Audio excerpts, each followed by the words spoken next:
अस्सलाम वालेकुम dear students. उम्मीद है आप लोग ठीक ठाक होंगे और वीडियो को फॉलो कर रहे होंगे। चैनल को सब्सक्राइब करें। तो आज हम सीखते हैं क्रैमर्स रूल। क्रैमर्स रूल को 1750 में सबसे पहले गैब्रियल क्रैमर ने पब्लिश किया था और ये यूज़ करते हैं हम लीनियर अलजेब्रिक इक्वेशंस के लिए, उनको सॉल्व करने के लिए इस मेथड को यूज़ किया जाता है। तो आज हम देखते हैं इसको हम किस तरीके से यूज़ करेंगे इस रूल को और कैसे हम x और y की वैल्यूज़ फाइंड करेंगे। तो देखते जाएं, हमारे साथ रहिए। इसको हम 3 स्टेप्स में सॉल्व करेंगे क्वेश्चन को। तो स्टेप नंबर 1 है मैट्रिक्स फॉर्मेशन। तो सबसे पहले हमने गिवन सिस्टम से मैट्रिक्स बनाने होते हैं। मैट्रिक्स फॉर्मेशन का मतलब यह है कि इस स्टेप में हम मैट्रिसेस बनाएंगे।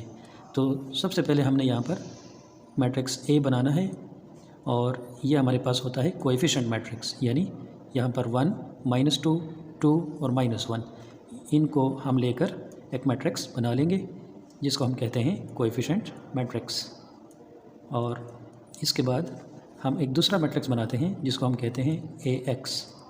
इसको हम x फाइंड करने के लिए यूज़ करेंगे।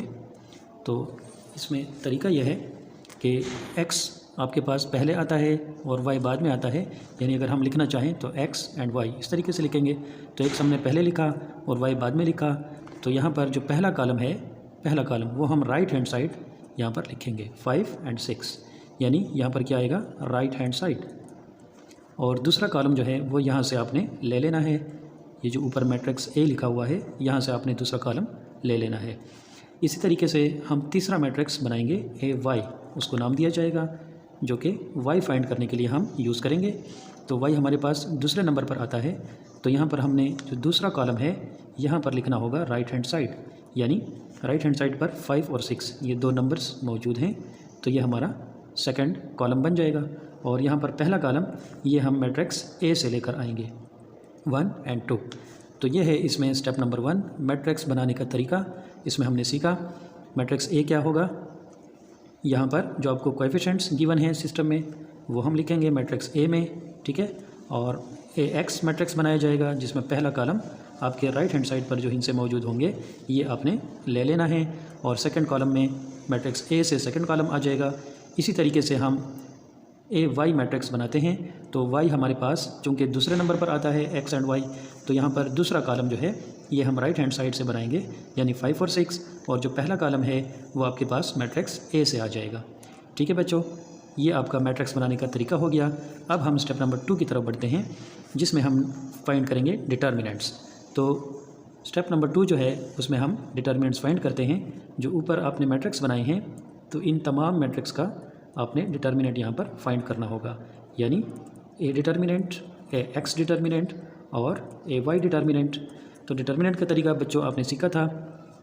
तो डिटर्मिनेंट में क्या करते हैं, क्रॉस मल्टीप्लाई करते हैं हम, ठीक है। तो 1 × -1 इससे आ जाएगा -1 और माइनस दूसरे ब्रैकेट में हम इन दोनों को मल्टीप्लाई करके लिखेंगे। तो -2 × 2 ये आ जाएगा -4। तो इससे आपके पास बन जाएगा -1 + 4 यानी 3, ये आ जाएगा। इसी तरह AX डिटर्मिनेंट, इसमें हम देखें यहाँ पर 2 ब्रैकेट्स लिख लेते हैं और फिर क्रॉस मल्टीप्लाई करेंगे। इसी तरह AY में भी 2 ब्रैकेट्स हम लिख लेते हैं और फिर मल्टीप्लाई करके यहाँ पर हम नंबर्स लिखेंगे। तो AX डिटर्मिनेंट के लिए 5 × -1 ये आ जाएगा -5 और ये बन जाएगा -12। तो इससे आ जाता है -5 + 12 यानी ये आ जाएगा 7। और AY के लिए हमने इन दोनों को मल्टीप्लाई करना होगा, तो ये 6 है और इसको मल्टीप्लाई करने से 10 आ जाएगा।